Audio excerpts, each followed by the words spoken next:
Doncs encantat de ser-hi avui aquí a Mataró, amb tots els agents del territori, parlant d'envelliment, de salut i de com la tecnologia pot ajudar a millorar la qualitat de vida de les persones. Fil conductor de la Mobile Week ha sigut la càtedra d'envelliment i qualitat de vida.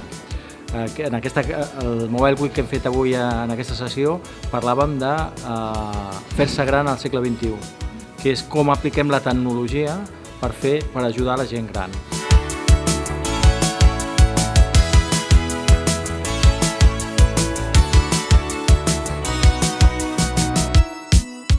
La veritat és que hem tingut un debat molt enriquidor amb un tema que està sobre la taula, que ens estem fent grans, que la nostra esperança de vida cada vegada és més llunyana, probablement els nostres fills viuran més de 100 anys, que el repte de la salut és clau i la qualitat de vida és clau. Avui hem arribat a la conclusió de que hi ha moltes tecnologies emergents que s'estan dedicant en aquest àmbit, però resulta que hi ha hagut una pregunta comú de tothom, és com apliquem això d'una manera ràpida, de manera més àgil, accelerar una miqueta tota aquesta tecnologia que està incipient per aplicar-la.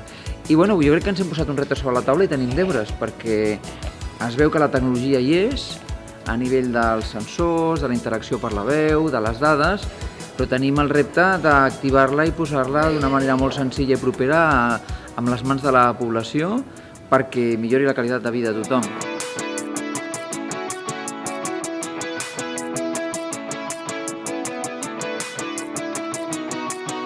El concepte de la Mobile Week és apropar la tecnologia a la ciutadania. Aquesta és la nostra funció, no?